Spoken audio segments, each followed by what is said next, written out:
Hello! Lagpas alas 12 na dito, hindi pa ako kumakain. Hindi ako nag-breakfast, nag-coffee lang ako. And nagtotoast ako ng 2 piraso ng tinapay kasi kakainin ko to with tinapay. Tuna with chili. Wala silang century tuna dito sa Asian store lang. Ito dyan lang sa grocery na malapit. Ilalagay ko siya sa tinapay. Yun ang aking magiging lunch. Oh. Yes. Ayan o. Yan ang kanilang tuna. Tapos, lalagyan. Ay, tumapon! Tumapon, pupunasan ko.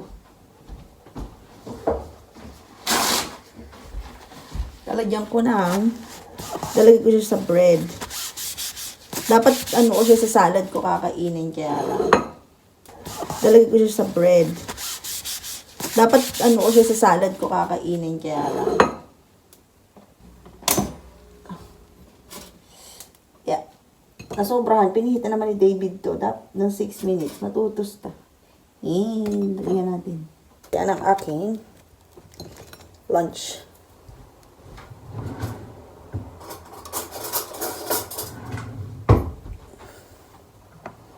May sili siya.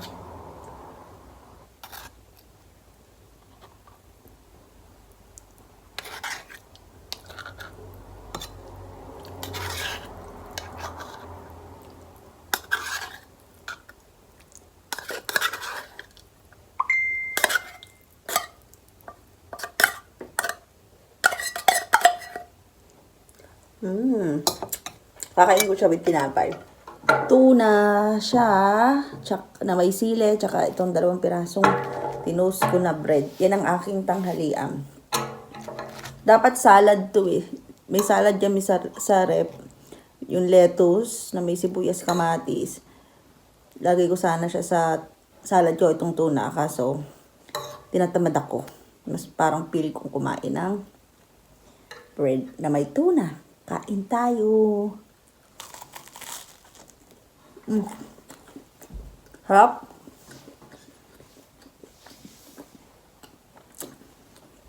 Dito kasi, madalang kami kanin. Pag nagluto ako ng Filipino food, doon lang kami nagkakain. Tara. Dudurugin ko mamaya yung sili.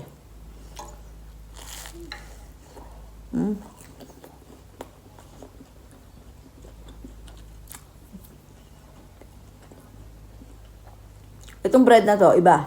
May parang mga seeds siya. Parang healthy version siya.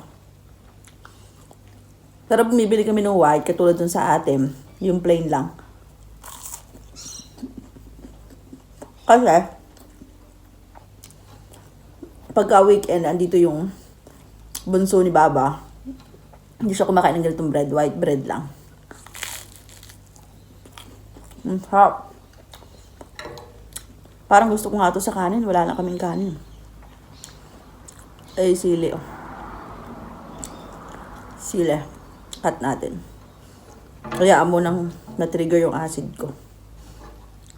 Minsan pag nasusobrahan din ako ng sili, ay, umaatake yung acid ko. Kasalanan ko din naman. Kaya lang masarap eh. Parang gusto ko nga lagyan ng patis eh. Kasi hindi maalat yung century nila dito.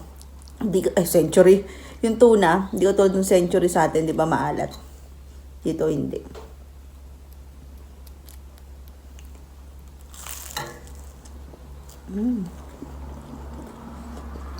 Hop.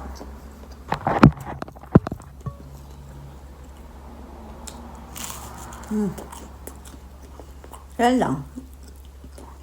Ganyan lang. Hindi man ako mahilig sa sandwich talaga, sa tinapay. Dahil rice is life nga, di ba? Kaya lang, buhat nung dumating ako dito, mabibilang mo lang sa kamay ko. Ilang beses kami kumain ng rice. Pag nagluto ko ng Filipino food. Kahapon, dapat magluluto ako ng ginisang repolyo na may giniling. Bago isip.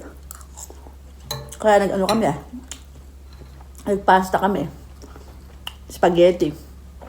Pero yung pasta ang ginamit yung spiral. Harap.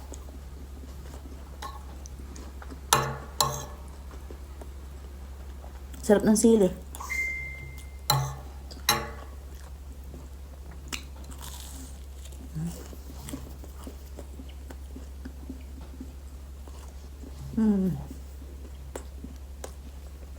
Maanghang. Parang hindi siya maalat. Parang, kung ikaw siguro, ibang tao, parang ako. Gusto kong lagyan ng patis, kaya lang. Ba't naman ako maglalagyan ng patis sa tuna, tapos nilalagay ko sa tinapay? Parang weird. Pero kung sa salad to, ang ilalagay ko, sriracha. Sriracha, hindi mayonnaise.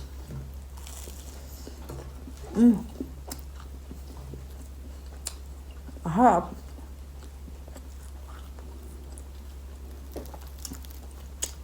Minsan isang beses lang ako kumakain. Dinner lang minsan. Pagka tinatamad ako. Or pag talaga gusto kong magbawas ng timbang. Mabilis kasi ako magbawas pagka hindi ako kakakain masyado. Dapat niya ang kain ko lang lunch. To dinner hindi na. Kaso, si David, yun lang yung time, pag may work, yun lang yung time na makakakain kami together. So, ang ginagawa ko, nag-skip ako ng meal ng breakfast, minsan pati lunch. Sa dinner na ako kakain. Ang sarap.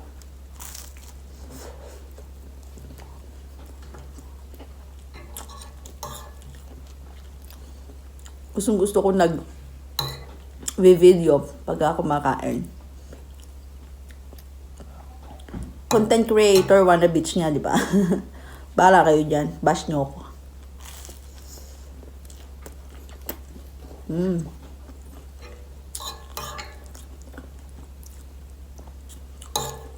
Libangan ko na lang din yan dito.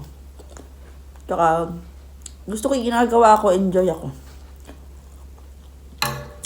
Bahala na kung sasabihin ng tao. Mukha akong tanga.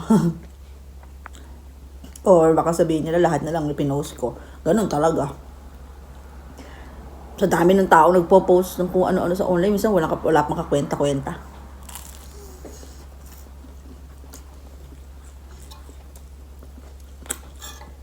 Parang documentation ko lang to sa sarili ko.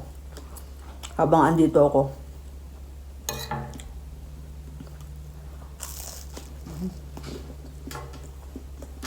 Harap.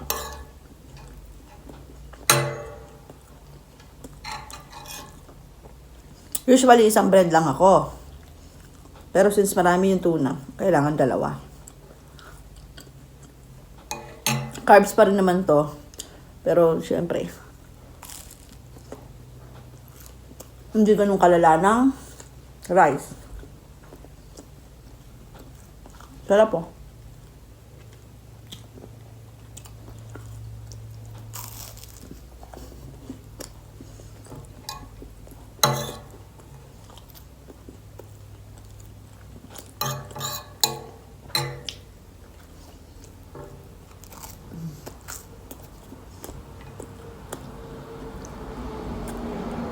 Sarap yung ano?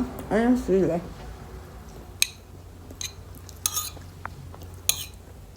Matatrigger yung acid ko, pero kasi nagkape ako eh. Bawal din yung kape, kaya lang hindi ko mapigil. Tapos ito, sili.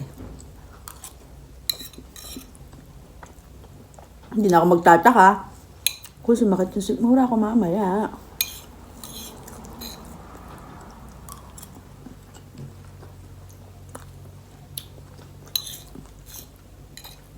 Masarap.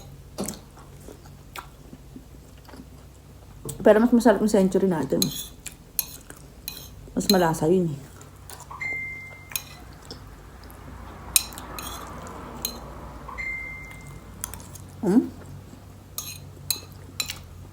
Hindi pa ako nakapagbasa ng message.